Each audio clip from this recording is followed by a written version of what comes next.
Good morning, folks. Thank you for joining us. This is the March 17th meeting of the Central. I will go ahead and start with roll call. Ada County, Dr. Young,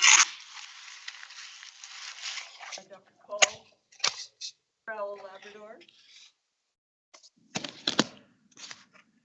Raul, are you here? Can you hear us?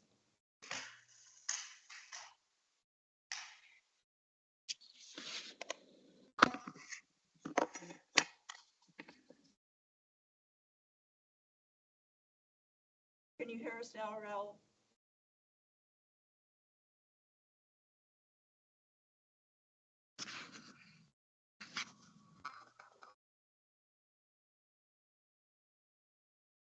Boise County Commissioner Tucker. Elmore County Representative Megan Blanksma. And Valley County Commissioner Hasbrook. Chris. Mr. Labrador, can you hear us now?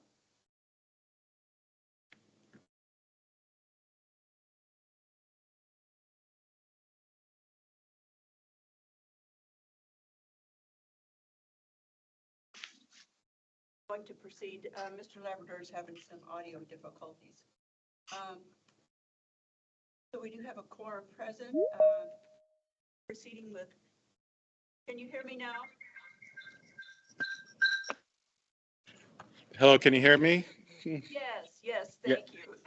Sorry, I couldn't hear you on my phone, so I'm on the computer now. Okay, well, thank you. We do have a quorum, so we have called the meeting to order, and we're down to beginning the action item for any changes to the agenda. Okay, and we did not have any, nobody signed up from the public to speak, so we will proceed with new business. And our first item is approval of our February 17th board meeting. Are there any additions or corrections to those? Hearing none, I'll ask for a motion for approval. Dr. Young. Do we have a second? Thank you, Elle. And second, I'll call votes by Ada County, Dr. Young, Dr. Cole, Dr. Raul Labrador. Aye. Boise County, Dr. Tucker is not on. Elmore Valley County, Commissioner Hasbrook. Aye. Okay, and as chairman, I can vote also. I vote aye, and approve as presented. Okay, proceeding on, we're to review the financial report of the Royal World. Madam Chair, so this budget to action report is the end of February, so that's 2/3 way through the year, 0.67%. This budget to action report reflects the changes that were approved during the budget revision. Overall summary of where we're at with the budget, so about 70% of where, and that number that's higher than end amount reflects the restricted cash fund, that 1 million that we have for spending. So we're running a little bit high there. Look at a little bit more details for environmental health. We're at 76% of the budget. FCS, we're right on track at 65%. Contracts, same thing, in community environmental health, and our other revenue also reflects that increased funding that we have that we're holding. That's why those.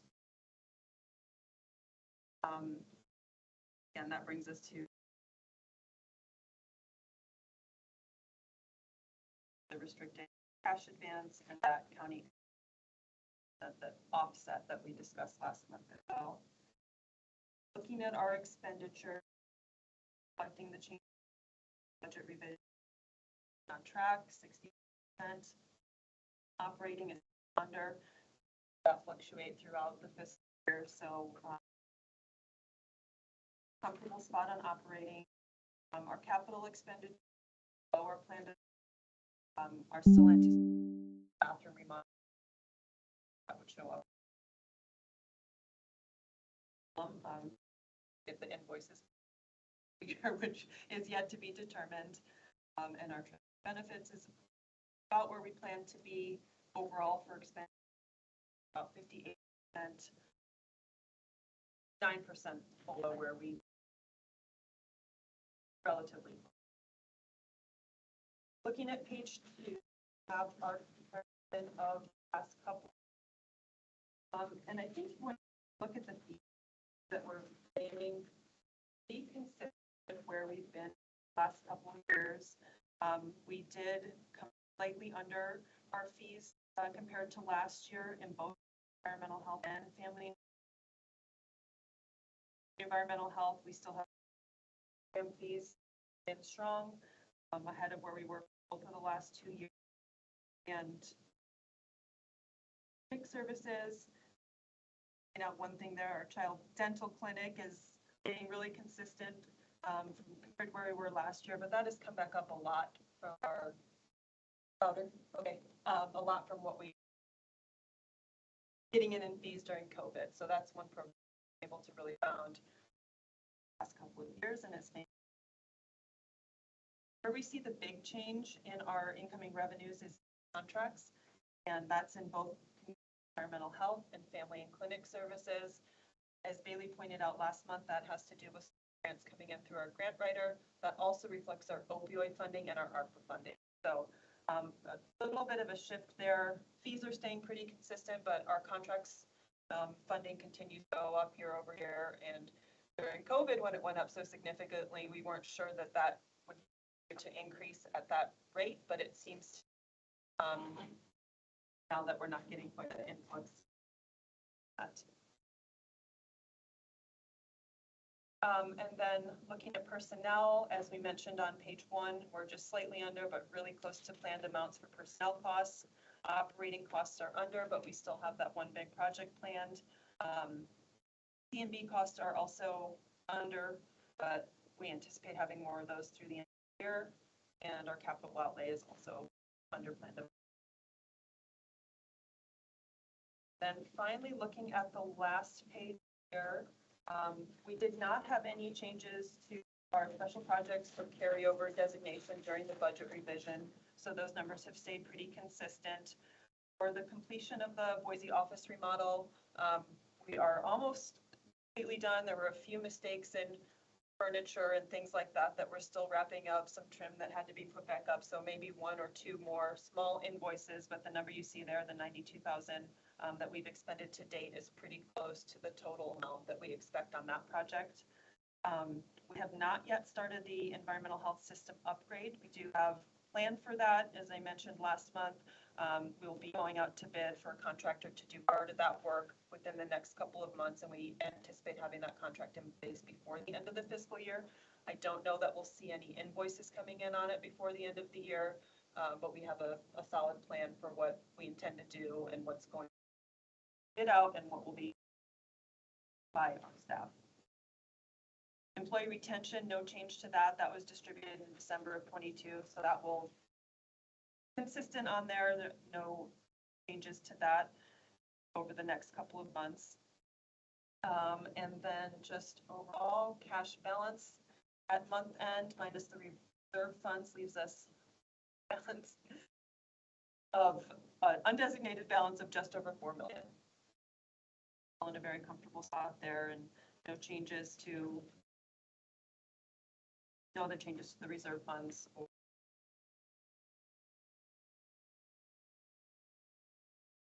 Madam Chair, Yes, go ahead. where on, The interest, if we go back to page 1, first page? and you can see that in the revenue section, right in that Oh, top right there we go. corner. Okay. Yeah, so we did adjust that amount up during the budget revision, and we still continue to surpass even what we adjusted it up to. So as I think we've talked about the last couple meeting, that interest revenue, especially compared to last year, is just gone off the charts and even much higher compared to what we it to during the revision. Here, I don't know if I asked this or not. Been doing this all over. We invest in other investments besides the local. We buy CDs. We cannot, I provided the code that states we cannot, after the last meeting, for us, we can do that again if you need it, but no, at this point, we cannot. And I I wasn't think, sure if I asked or not. yeah, Yes, go ahead. So you and I had talked, it's going to be on the agenda for the executive council meeting in Coeur d'Alene with the association with the Idaho Association of Boards. That's what let's change to have. I know right now we're doing our pad. 3 months and 6 months. You gotta be able to cash flow it.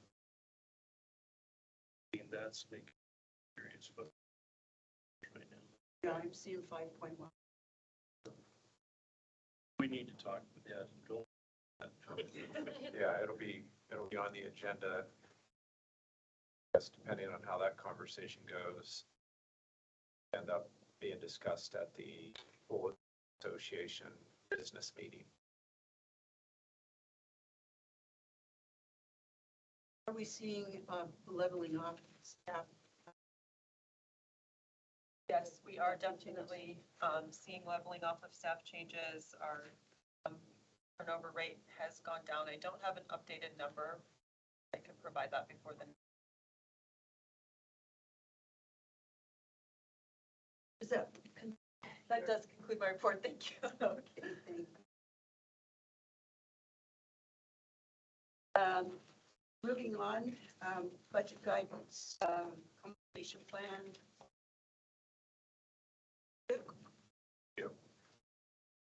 So this is the meeting when I ask for your support for budget development guidance. And depending on what your decisions are today, then we will go back and develop the budget. And that will be presented at the April board meeting for its approval. And I will go around and present that budget to all of our counties. Each of you, if you're not already a commissioner, be invited to participate in the respective county that you represent. And then at the May meeting, which will be discussed later on the agenda, it'll either be on the 19th or the 12th. And that's when the budget gets voted on by the budget committee, which is the chair of each of the counties. So what I would like to do for this year's budget is request a 3% increase from our counties, which is consistent with what we have always done, except for the 2 years, the housing recession, the Great Recession that occurred in 2008, 9, and 10 era.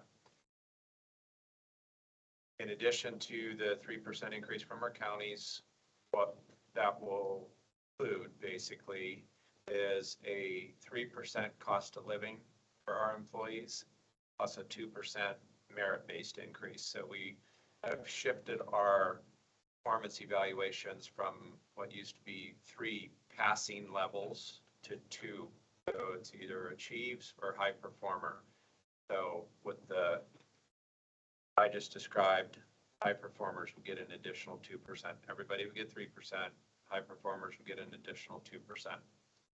If the budget is approved, that will require a 3% increase from counties to be able to do that. So that's what I'm looking for is guidance. It's up to you what you decide to do and what direction you provide. Last year we looked at 3, 4, and 5% budgets together. You voted on 3%. I would say unless you're serious about doing something different, it'd be better just to stick with one budget plan, and I'll bring that back in April. Well, I think it's important to me, Madam Chair. Having a hard time picking everybody up, so if you could all raise your voice higher, or everybody can't hear. Madam Chair? That's funny. I think it's important that we maintain stability every year. It's pretty much standard in the county level that it's a 3% every year. EMS, all those budgets is kind of a standard, and that is builds consistency and it's hardly ever questioned. You ask for more, people see, makes it a little harder. We have an idea about how much more you were talking about, 3% of the budget. Laurel will have the exact number. I want to hear it. And if you could break it down. I per actually county. did not bring that with me with my notes today. I could go get it and. No, but you can text it to me, Yeah, or I email it to me, can. just so that I can build it into ours. You know, I think it's important that everybody knows what's coming. Madam Chair. Yeah, go ahead, Brad. Yeah, so how that basically plays out is it's a 3% increase from the counties, as you know. And it gets divided according to a formula that's in Idaho code. It's not up to the counties directly. It's not up to the budget committee. And it's in law.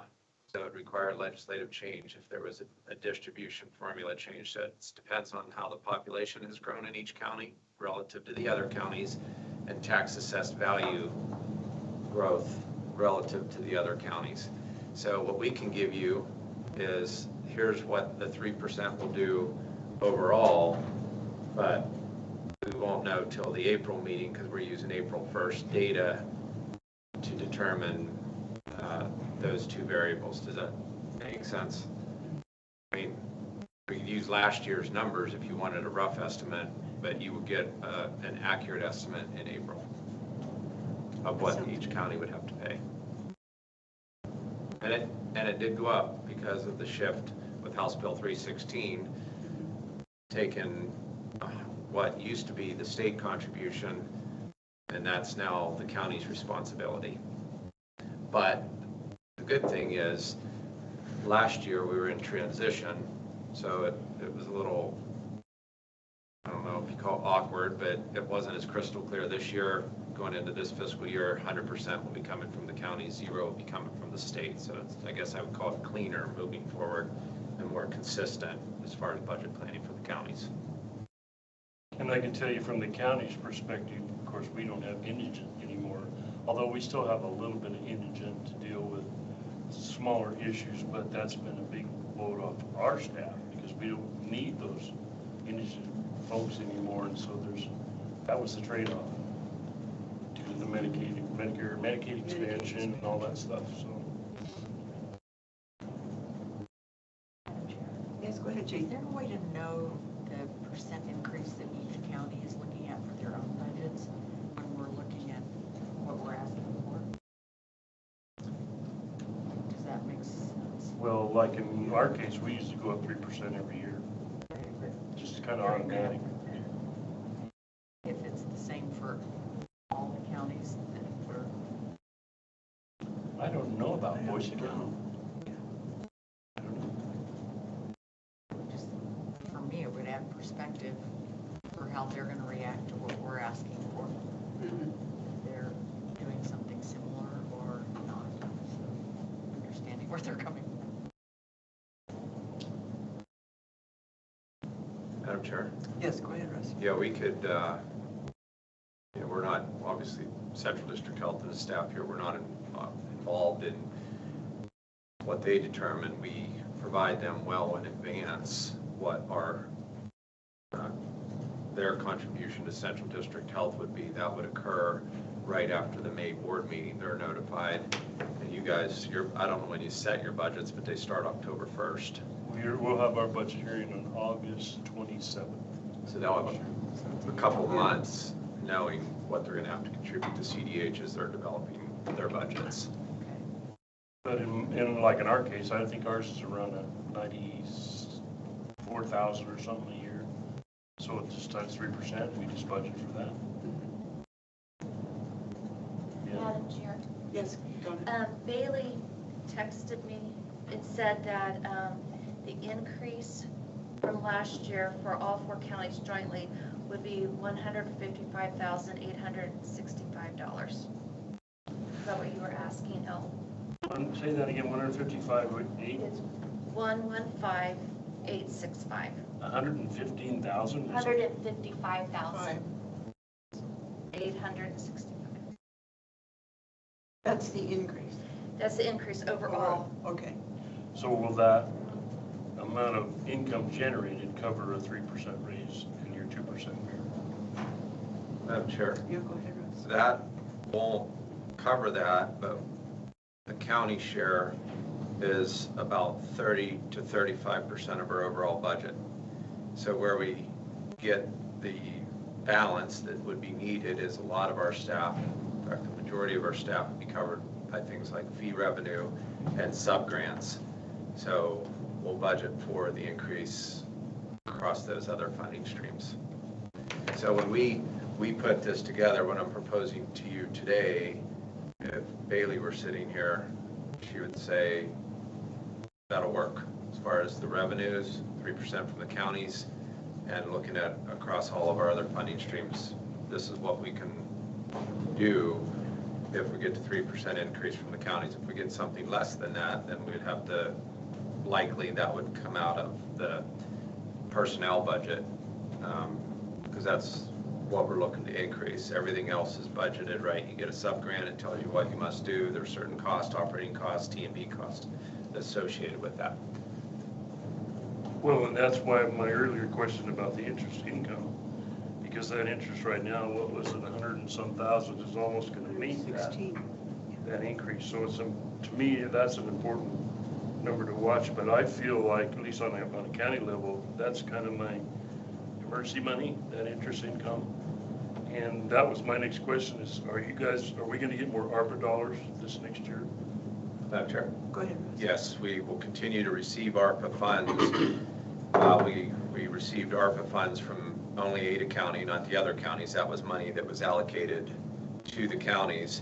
And then we receive a lot of ARPA funds through the state, through Department of Health and Welfare that come out to us for various programs, for epidemiology, for public health preparedness, for home visiting programs.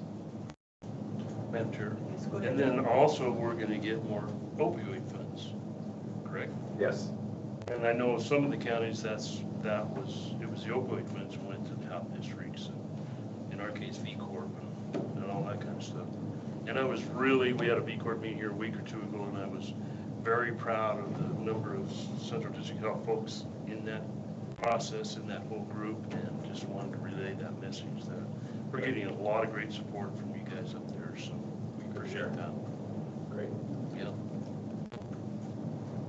So is this an action item, Madam Chair? Do we need to make a motion? That is not an action item, is it? It's, We wait till April, right? yeah, you'll wait till April Okay. to vote on the budget. I guess today I'm just looking for general agreement. Does that sound okay to you to Yes. do the 3% increase from the counties and build the COLA, cost of living increase adjustment for staff plus a merit-based increase? Okay, well, Raul, let's see. Raul, did you hear that conversation? Are you in agreement with what we just discussed for county contributions increase? Am I in agreement with the actual percentage, or am I in agreement with him exploring it a little bit more? The actual numbers, the 3% increase that we usually ask for. Yeah, I would have to talk to the county commissioners before I can come to an agreement. Okay, and that is not an action item today. Correct. I just wanted to clarify. I Right. couldn't say today whether I'm in agreement with it or not, but I understand what he's trying to accomplish, and I'm in agreement with him continuing to pursue that. So, Okay. Thank you. yeah. Thank you. Any further comments? That's all I have. Thank you. Okay. Now we're going to talk about May Board of Health meeting and Budget Committee meeting, possible change, right, Russ? Correct. Correct. So the schedule that was approved by the board at the start of this year was the Friday, May 19th is when we would have the budget committee hearing. And that's followed by the May Board of Health meeting. It will be in Mountain Home. We rotate it around each county each year because that whoever chairs the budget committee is where we host the meeting. So this year, Elmore County will be chairing the budget committee meeting. So we're going to have it in Elmore County. So we would move the meeting from the 19th, Friday, to Friday, May 12th, if that's acceptable to the board. And that would be an action item. Yes, that is an action item. So do I hear discussion or motion for that change?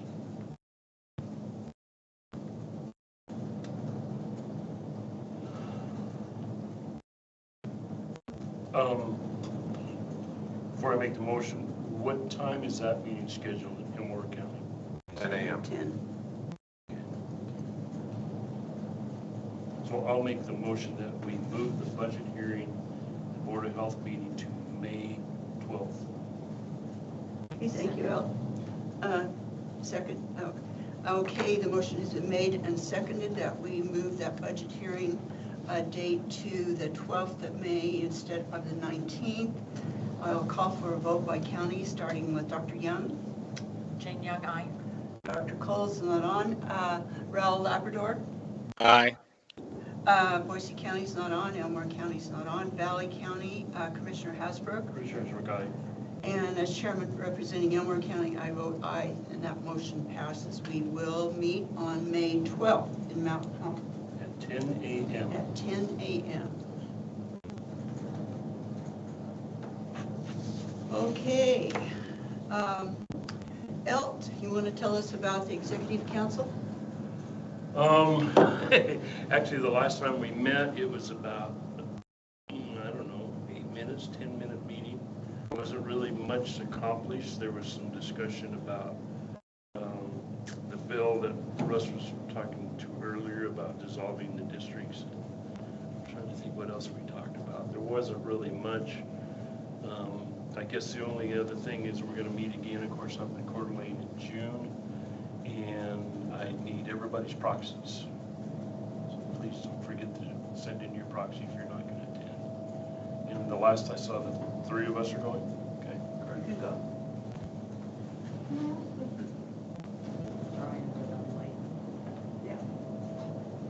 And we do have some things to talk about in June, some future legislation. The one was, of course, food fees, which we kind of delayed this year because everybody's new in the legislature. We thought we better wait on that one until people get adjusted. And then this other issue we just brought up this morning. So I really can't think of anything else. Right. Yeah, the executive council's duties have changed dramatically, but they Yeah. were, fortunately. Okay. Russ, do you want to tell us about resolutions that are going to be presented at the IAB in June 8th through 10th? Sure. So at this point, no districts have submitted any resolutions yet. Doesn't mean they won't be coming in over the next month or two. And as I get those from the other district directors based on their board's discussions, then I'll share that with this board. We'll have conversations. Again, if any come forward, I'll put it on the agenda so that this board can talk about those and give guidance to Elt if he's the one that will carry the proxies for those who aren't in attendance at the Coeur d'Alene meeting. There is an active one on the food establishment license fees that was just updated this past June when we hosted the IAB meeting. So there's no need to make any changes to that, I don't think. It's really looking at having the industry, the food establishment industry, pay for the cost of the food safety protection program rather than having that subsidized by county tax dollars.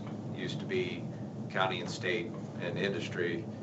Now it's all shifted, all the taxpayer share is shifted 100% to the county. So I don't know what else might come forward. And correct me if I'm wrong, Madam Chair, correct me if I'm wrong, Russ, but I think that subsidy right now is $1.7 million. And so my thinking is, the first thing I'm gonna do if we decide to go ahead with trying to get him out of the legislation is get IAC behind us. Because I can go to the county and say, hey, you guys are subsidizing this now, you just don't know it. Or maybe you do, and we don't think it's fair. Hopefully get IAC behind it. Of course, we've hired them as our lobbyists or help with that. And if we can get that behind us, then I think we have a lot better chance of getting that done. It's very political at the legislature. The food industry's got a huge lobby and they're fighting against it pretty hard, but it makes sense for the counties. And Madam Chair, and I know Commissioner Hasbrook understands the process, so even like this year, Idaho Association of Counties has a legislative committee, so they have representation from counties. Not every county is represented because it's not a 44-member group, but that's the opportunity to provide input, and then that legislative committee determines IAC priorities. So for this year, the food establishment license fee shift was on their agenda, and it was not selected in the highest priorities, things that IAC would work on. So they would support it, but they weren't going to actively lobby to make that happen. So that should be a discussion point at IAB for the business committee, which, because there's a lot of commissioners on the boards of health throughout the state, is I think that group, in my mind, needs to be the ones working closely with the leadership of the Idaho Association of Counties to hopefully get that raised to the next level. And I think this year it was fine because the decision was made, we're not going to aggressively pursue it, with what Commissioner Hasbrook said, with a lot of changes to the makeup of the legislature. But depending on the will of the association and how we want to push that forward next year. But my 2 cents on it. Yes. And I think there's another big plus on our side in the fact that this will reduce property taxes.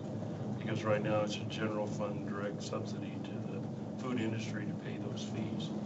And of course we need to talk to Megan and make sure that she's on board, like Moyle and some of those guys. But to me, this should be fairly easy to get done. But like I say, the food lobby is huge. Right. And it could be a challenge. And I have a sneaky feeling that we're probably going to meet somewhere in the middle for a while and then maybe eventually get it completely off the books, but we'll see.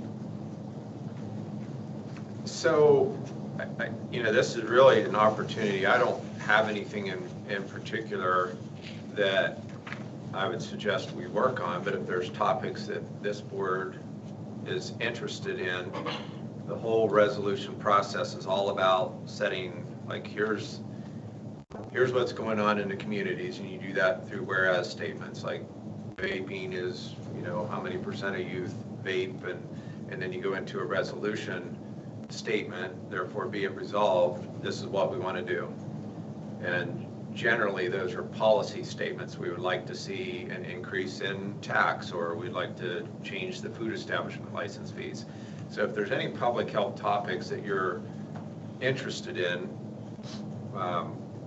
we, the staff here, would put together the resolution for you to review at any of the upcoming meetings. There used to be a 60-day requirement, but that's not in the resolution guidance anymore. So if you have ideas today or at the April meeting, probably needs to be done for sure by the April meeting so that we'd have time to put together the draft for your consideration at the May meeting, because that would be the last opportunity for this board to vote on it. So yes, we want to move this forward on behalf of Central District Health Board. So if you have ideas today, we can draft resolutions or bring ideas to the next meeting. So this is the open opportunity, open discussion opportunity if you have thoughts on resolution ideas. Yes, go ahead. I think, Russ, unless it's changed, I haven't been following it the last couple of days, but there was a bill in front of the legislature this year right now to tax vaping the same as tobacco. And I don't know where that is in the process, if it's still in play or if it's been pulled or what. Maybe you know. Madam Chair, I'm aware that that was in process. I don't know what the status is as of this morning. How do you know the House bill number? I think that there's an overwhelming support for it. We'll see where it goes, but there's a lot of really interesting things coming out of the legislature right now that really don't matter to anybody, but they're still pushing it. We'll see. And Madam Chair, one thing I was just going to say about that is, I think there's great value in having the executive council because these bills come up, as Commissioner Hasbrook knows, they kind of come out of nowhere, no advance notice, and this is what we're proposing to do. Like I mentioned before the start of the meeting, the bill coming out of a legislator in North Idaho wanting to provide counties with the opportunity to opt out of contributing to public health districts. That would have significant impacts. Obviously, if a urban county, like in our case, Ada County pays 90% of our budget. Of course, this is where the population center is as well. But if they were to have the authority or ability to opt out and they chose to do that, it would significantly impact our ability to provide services we would no longer provide services in Ada County, and in the other counties, we wouldn't have really the staff infrastructure for the technical expertise that rural counties benefit from. So thinking about that as a bill, if that were to gain traction, then all you have as a board is the executive council member to represent our position on that with the other 6 health districts around the state. So I think the structure works extremely well, but it does put a lot of extra,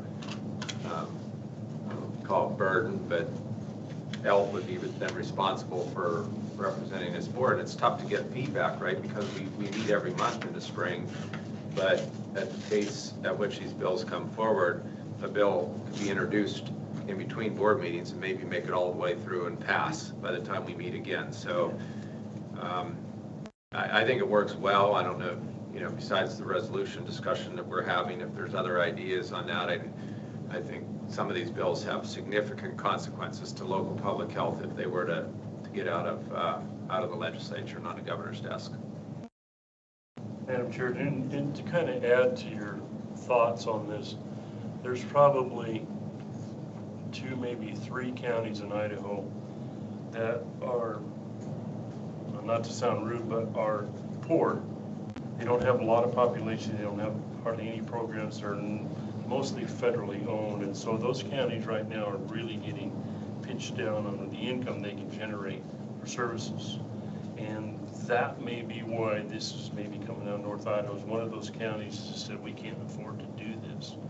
And they probably don't even demand much health district services. I don't know. But I want to throw the other side of that on there because I know for a while Boise County was having some really financial difficulties and weren't able to do a lot of things that the rest of the counties were. And so counties do have tough times. And you got to cut corners, but it would devastate our mission statement and our programs to do that. And my feeling is, well, maybe what we need to do is figure out a way that, the other counties can subsidize that low income or that low county to get them through. But there's a lot of counties that don't want any growth, they don't want any development, so their values aren't going up, their values are actually going down in some of those counties. And it's a challenge. It's different leadership.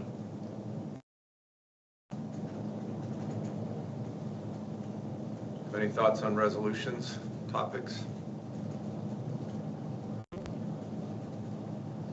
Okay, if you come up with any, bring them to the April meeting and we'll draft up the resolutions for your consideration at the May meeting.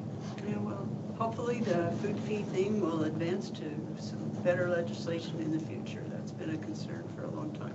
And we really need to work with Megan on it. Megan's got herself in a position where she can make that fly or not. And so we need to involve her in on some of these discussions after the legislature's out and get her feelings on this, how she feels about that. Because I know they don't like to take this on at the legislature. It's pretty volatile, but it's going to cut property taxes. It's going to make things more equitable. To me, it's a pretty easy answer. But Okay, I don't hear any more conversation on that issue, so I guess if so, we'll have it in April. Okay, this brings us to the conclusion of our agenda for today's meeting. Would like to thank the public who has participated in our meeting, and our next regularly scheduled meeting is the 21st of April at 8:30 in the morning. So there's no further items to be discussed. We'll ask for a motion for adjournment. Madam Chair, I'll second Jane's motion. Okay, all right. I can see it before I got there. The motion has been made and seconded for adjournment. I'll call for a vote by county. Dr. Young? Jane Young, aye. Mr. Labrador? Aye. Let's see, Valley County, Commissioner Hasbrook? Richard Hasbrook, aye. Okay, and Elmore County, Chairman Nelson, aye. So the meeting stands adjourned at this time. Thank you, and have a wonderful weekend.